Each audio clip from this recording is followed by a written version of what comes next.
अस्सलामुअलैकुम ग्रानो मीनवालो उम्मीद लरम چې تاسو ټول باروغ جوړوي او د ژوند په موضوع کې دوستانو نئی ویډیو کې درته هر کله وای دوستانو ډیر افسوسناک دردناک واقعا مخې ته راغلی د کوټې سره تعلق لرونکي یو خسته ځوان چې خپل مرګرو په چکر باندې بوتلو او التکی قتل کړو دوستانو په کومه طریقې قتل کړو او دا دوستانی سوق مکمل معلومات تر سره په دې ویډیو کې شریکوم زموږ ویډیو تر اخره وګورئ چې د مکمل معلومات نه خبر شئ دوستانو ویډیو کتونه مخکې که تاسو زموږ په دې چینل کې نوی وي نو زموږ د چینل مخه در سره ضرور سبسکرایب کړئ ځکه چې زموږ کومه نوی ویډیو راځي چې هغه تاسو ته په اسانۍ سره درس او د دې سره د ټالۍ نشانه مو چې تاسو د تازه معلومات نه زر تر زر خبرې دوستانو ډیر افسوسناک دردناک واقعا مخې ته راغلی د کوټې سره تعلق لرونکي د 14 کلو خسته ځوان خپل مرګرو په چکر باندې بوتللو او التکی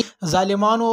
قتل کو ډیر په بيدردۍ سره او دوستانو دا ویل کیږي چې د سره غلط کار وکړو او د هغه نه بعد بیا قتل کړو او لاش او غرزولو چې د 2 ورځې پورې چاته پته نه و دا غي نه بعد بیا خلکو اومند او به شناخت وشو چې دا د کوټې سره تعلق لرونکي یو خسته ځوان دی او چې کله کور ته ورل نو مور پلار دا ظاهره کا چې د 2 ورځې کیږي چې د خپل مرګرو سره په چکر باندې تل او بیا واپس نه راغلی او اوس د